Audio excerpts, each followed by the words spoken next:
Hello दोस्तों, कैसे हो? आपका स्वागत है तिरपान स्टडी सेंटर में। आज जो हम करने जा रहे हैं हिस्ट्री का चैप्टर अत्यंत महत्वपूर्ण है हर एक क्लास के बच्चों के लिए। खास तौर पे जो यूपीएससी एग्जाम तैयार करना चाहते हैं तो इस वीडियो का जो है फायदा उठा सकते हैं और ये काफी इंपॉर्टेंट भी उनके लिए रहेगा। चलिए देखते हैं हमारा आज टॉपिक क्या है। Social change in the later Vedic phase. There is a most important here. The social changes in the later Vedic phase. The family remained the basis unit of the Vedic society. However, is the composition underwent a change. They underwent a change. Their later Vedic family become a large enough to be called a joint family, with the 3 or 4 generations living together. The row of the Hathras is discovered at the Atrajinkera and the Ashar Khetra is both in the western Uttar Pradesh. And so that and this were to the mean from the communals is a feeding or for a cooking their food of large families.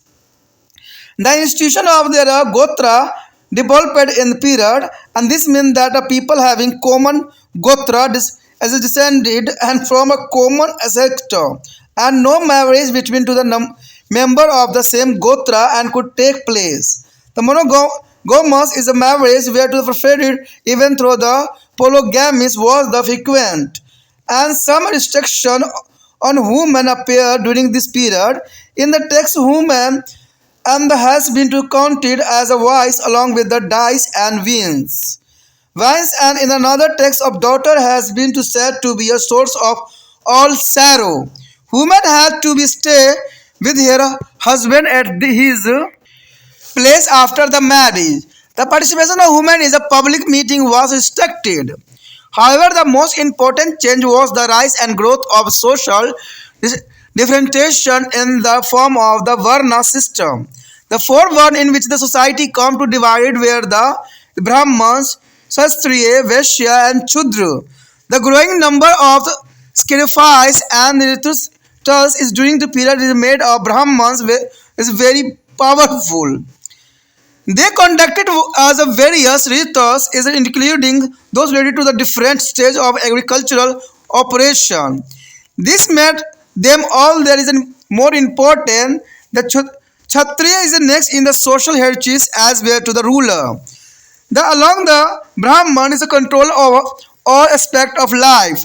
The Vaishyas, the most is a numerous Varna, where is engaged in the agriculture as well as the trade and artisanal activity. The Brahman and the Kshatriya where is dependent on their tribute, gift and taxes. The paid to them by the Vaishyas. The Shudra there is a fourth Varnas is where at the bottom of the social hierarchies and there is or intended to be in their service of the 3 upper Varnas.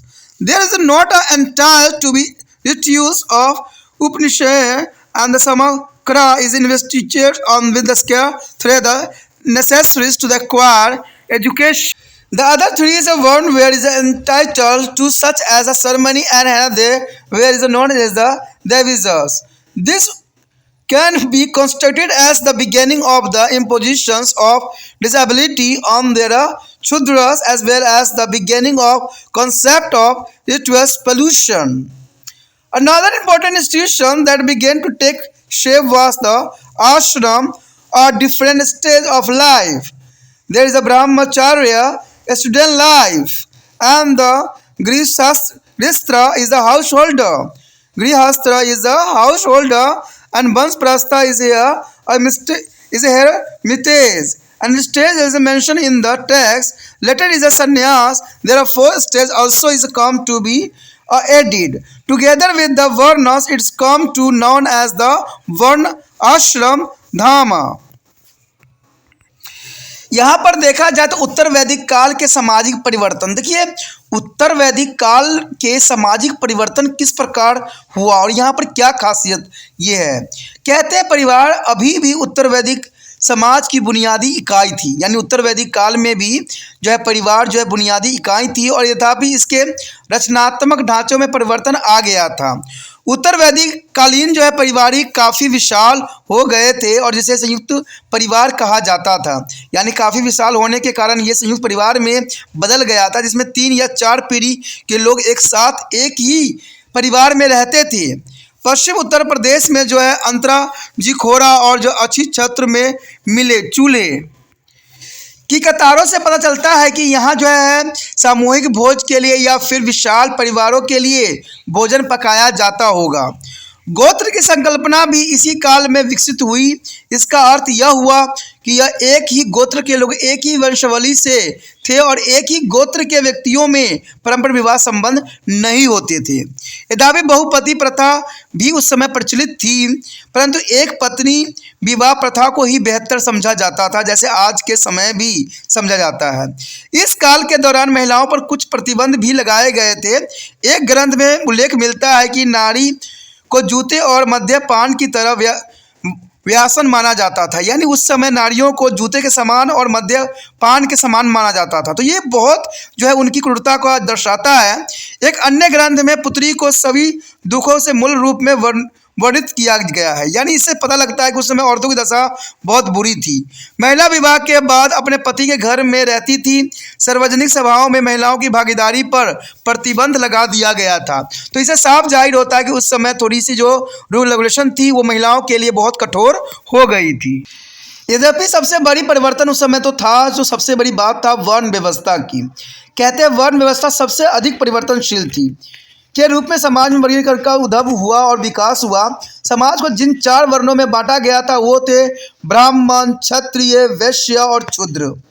इस काल में बलियों और धार्मिक कर्म कांड की जो है बढ़ती संख्या में ब्राह्मणों को बहुत ही शक्तिशाली बना दिया गया था और विभिन्न प्रकार के धार्मिक अनुष्ठान भी कराते थे, जिनमें कृषि से संबंधित क्रियाकलापों के विभिन्न चरणों में संबंधित अनुष्ठान भी सम्मिलित थे। इसके वजह से वो बहुत ही महत्वपूर्ण समझे जाने लग गए थे। और इसकी अगली सामाजिक श्रेणी में आते थे क्षत्रिय, जो शासक वर्ग में थे और ब्राह्मणों के साथ मिलकर ये जीवन के सभी पक्षों पर नियंत्रण करते थे।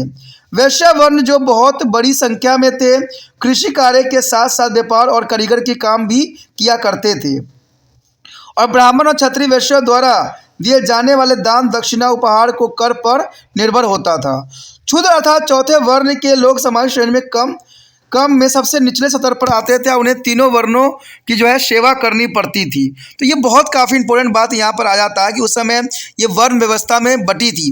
दोस्तों अगर आपको इस बात को याद करना है तो आप याद रखना कि जो है मुख को जो है ब्राह्मण का बात बोल सकते हो, और जो हमारा बाजू है वो है क्षत्रिय का है, वैश्य पेट हो गया और क्षुद्र जो होता है पैर होता है। तो ये बहुत ही काफ़ी आसान याद करने की तरीका है। ठीक है, अगर आप इस तरह से याद करोगे तो बहुत आसानी से जो है ब्राह्मण, क्षत्रिय, वैश्य और शूद्र के कार्य प्रणाली को आप याद कर सकते हो। तो कहते हैं ये सब याद करने के लिए सिर्फ हमें समझ की ज़रूरत होती है। यहाँ पर अगर देखा जाए तो अगर हम क्षुद्रों की बात करें तो क्षुद्रों को जो होता था सभी की सेवा किया करते थे, सभी को सेवा करना ही उनका दायित्व था। उन्हें यही आदेश दिया जाने का प्रावधान था। उन्हें उपनयन, संस्कार, शिक्षा ग्रहण करने के लिए किए जाने वाले पवित्र जीवोपति संस्कार जैसे धार्मिक और कर्तव्यों का अधिकार नहीं था, यानी क्षुद्रों को किसी प्रकार का अनुष्ठान करने का अधिकार नहीं दिया जाता था।